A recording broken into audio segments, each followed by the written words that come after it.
I drive a semi-truck for a living, and after enough years on the road, you learn which motels are worth stopping at and which ones you should keep driving past.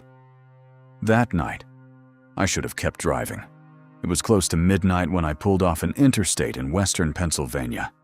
I had been driving for almost 11 hours, and I still had another few hundred miles to go the next morning. About a mile from the exit, I saw a faded sign glowing through the trees. Pine Ridge Motel. The place looked like it hadn't been renovated since the 1980s. One long building, a small office, and a nearly empty parking lot. I parked my truck and walked inside. There was an older woman behind the desk. She barely looked up when I asked if they had a room. "One night?" she asked. "Yeah." She slid a registration card toward me. Then she stopped. Instead of asking for my driver's license or credit card, she looked directly at me and asked, "You're staying alone, right?" I thought it was an odd question, but I said yes. She handed me a brass key with a plastic tag marked 12. No ID, no credit card, nothing. I carried my bag to the room and locked the door behind me. For the first hour, everything was completely normal. I showered, ordered some food, and called my wife. Around 2 o'clock in the morning, I turned off the television and went to sleep. That's when I heard the first car. Tires rolled slowly across the gravel outside my window. Then another. And another. Within a few minutes, I could hear several vehicles moving around the parking lot. Doors started slamming. Then I heard voices. At first, I couldn't make out the words. Then someone shouted. Another voice shouted back. It sounded like two men arguing. A woman started yelling too. There was another loud bang, followed by what sounded like someone screaming. I sat up in bed. The voices kept coming. It sounded like a fight was happening right outside my room. I reached for my phone and checked the time. 2:17 a.m. I considered looking through the curtains, but something about the voices made me stay away from the window. Then I heard a car engine suddenly rev. A door slammed, and everything went completely silent. I stayed awake for another hour. I didn't hear anyone leave. I didn't hear another car start. Eventually, I fell asleep. At around 7:30 the next morning, I went to the office. The same woman was behind the desk. I told her what had happened during the night. She stared at me for a few seconds. Then she said, "I'm sorry, but that isn't possible." "What do you mean?" She looked toward the parking lot. "You were the only guest here last night." I laughed because I thought she was joking. She wasn't. I pointed toward the parking lot. Then what the hell was all that noise? She shook her head. There were no other guests. I walked outside. My truck was parked exactly where I'd left it. But when I got closer, I stopped. There were several wet handprints across the windshield. Not fingerprints, full handprints, as if someone had pressed both palms against the glass. I looked around. The ground was completely dry. There hadn't been any rain that night. Then I noticed something else. There were dark reddish stains across the driver's side door and along the bottom edge of the windshield. It looked like blood. I immediately called the police. 2 officers arrived about 20 minutes later. They inspected my truck, photographed the stains, and checked the parking lot. There were no footprints, no broken glass, no signs that anyone had been near my truck. One of the officers went inside the motel and spoke with the manager. When he came back out, his expression had changed. He asked me, "Did you hear people arguing last night?" I said yes. He looked at his partner. Then he told me something I still think about. "You're not the first person to report this." According to the motel's old complaint records, several guests over the previous few years had reported hearing cars arrive in the middle of the night. They heard people arguing. They heard screaming. Some even reported someone pounding on their doors. But every time police arrived, the parking lot was empty. And according to the motel's records, those guests had always been the only people staying there. The officer looked at my truck one last time. Then he asked the manager a question. "Why don't you collect IDs from your guests?"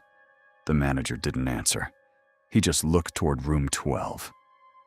That was the last night I ever stayed at Pine Ridge Motel.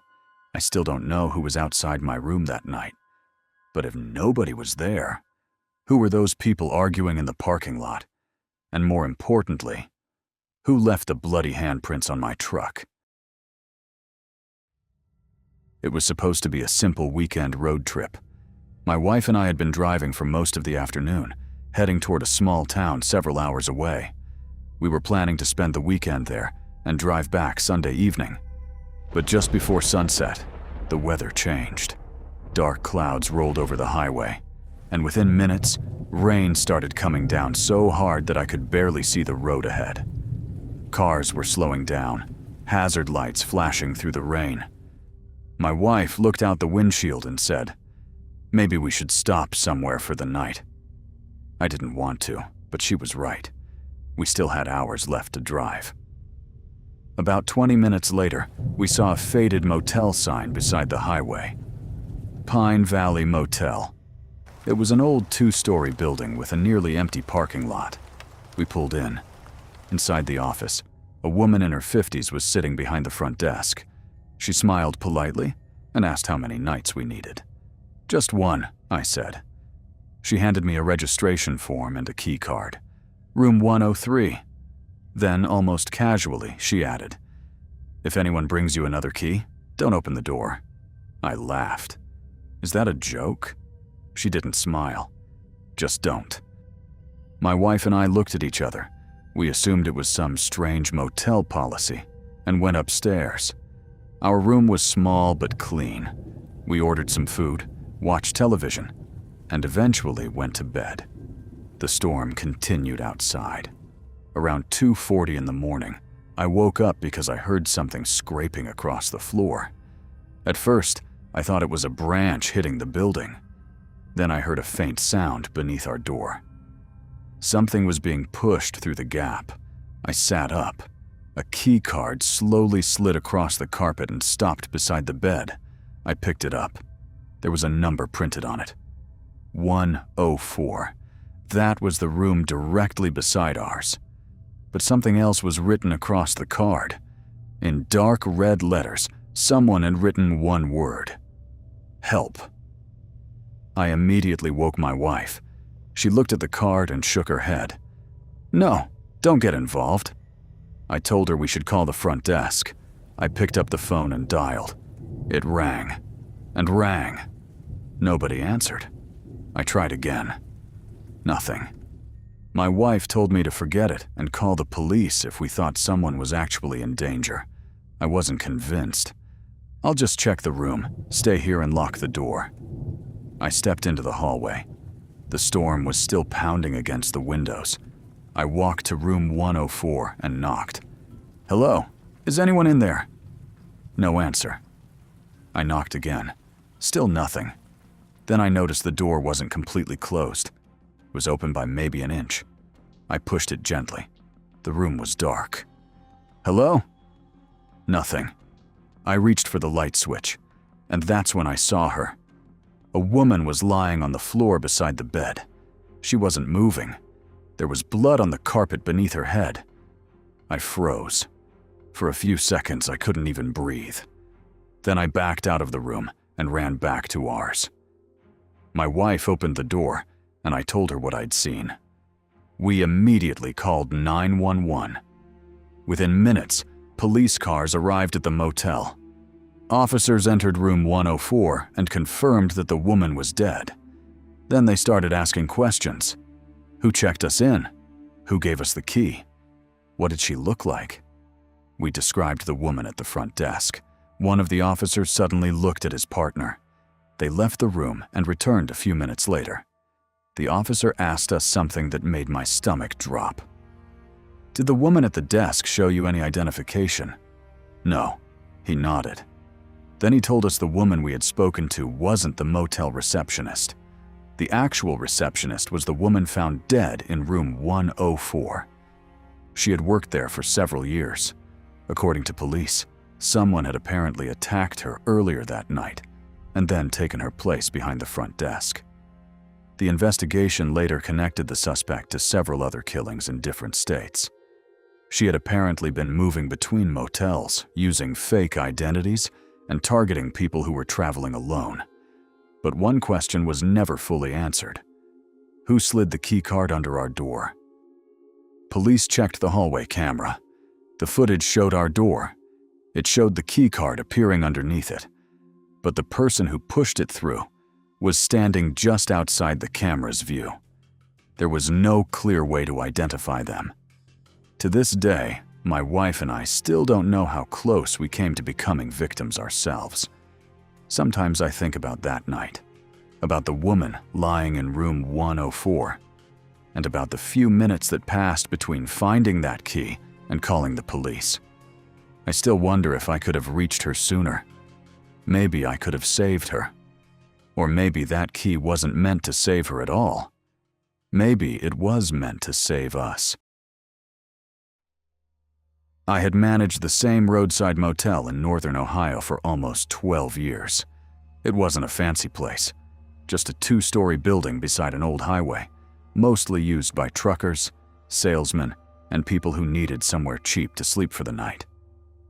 But there was one thing about the motel I never understood. Room 8 kept getting reserved. Every few weeks, an online reservation would appear for the room. Same name, same payment method, same one-night stay. But the guest never showed up. At first, I assumed it was some kind of booking error. I canceled a few reservations, refunded the payments, and didn't think much about it. But after it kept happening for months, I started getting curious. One night, another reservation came through. Room 8. Check-in time, 11 p.m. The guest hadn't arrived by midnight. I looked at the phone number attached to the reservation and decided to call. The phone rang. Once, twice, 5 times. Nobody answered. I hung up and stared at the reservation screen. Then something outside caught my attention. There was an old sedan parked just beyond the motel's parking lot. I had seen it before, but that night I noticed something strange. It had been sitting there for a long time. Dust covered the windshield. The tires looked almost flat, and nobody had ever come looking for it. I grabbed a flashlight and walked outside. As I got closer, I noticed the driver's side window was slightly dirty, but I could still see inside. There was a cell phone lying on the driver's seat. That immediately felt wrong. Why would someone leave a phone inside an abandoned car? I called the police. 2 officers arrived about 20 minutes later. They ran the license plate. The car's owner had been reported missing 11 years earlier. The officers searched the vehicle and found nothing else that explained why it had been left there. Then one of them picked up the phone. It was an old model, scratched and covered in dust. They checked the call history. The most recent call was listed at the top. It was a call to my motel's phone number. I immediately explained. "That's my number. I called the phone tonight because the same room keeps getting reserved, but nobody ever shows up." The officer nodded. Then he looked at the phone again. His expression changed. "Do you know what time you made that call?" I told him. "A little after midnight." He checked the phone. The call was there. The officers took the phone as evidence and went inside to examine our reservation records. That's when we found something even stranger. The motel's old computer system still had archived bookings from years ago. Room 8 had been reserved over and over again. Not just recently. For 11 years. Every few weeks. Same room. Same strange pattern. Then we found the very first reservation. The date matched the night the car's owner disappeared. The police started taking the situation much more seriously. They asked me if I knew the missing man's name. I didn't. But when they showed me his photograph, I recognized him. He had stayed at the motel once, in room 8, 11 years earlier. That was already disturbing enough. Then, while we were standing in the office, the phone from the abandoned car suddenly vibrated on the evidence table. Everyone froze. The screen turned on. There was a new notification, a reservation confirmation. I looked at the screen. Room 8. One guest arriving tonight. The officer immediately looked at me. Did you make this? I shook my head. I don't even have access to that phone. He looked back at the screen. There was no guest name, no payment information, just one line beneath the reservation. See you soon. The officer tried to turn the phone off. It wouldn't respond. Then the motel computer behind us made a notification sound. A new reservation had appeared. Room 8. 11:11 p.m. I looked at the clock on the wall. It was 11:10 p.m. We all stood there in silence. 1 minute later, the parking lot security camera showed headlights approaching the motel. A car slowly pulled into the parking lot. But when the officer ran outside, there was nobody inside. The driver's door was open. The engine was still running. And on the passenger seat was a motel key. Room 8. If you enjoyed these stories, please like the video and let us know in the comments. Your support helps us grow this channel and bring you more stories like these. If you're new here, make sure to subscribe and share the video with someone who loves horror. Without your support, it would be hard for us to keep this channel going for the long run. So subscribe, and we'll see you in the next story.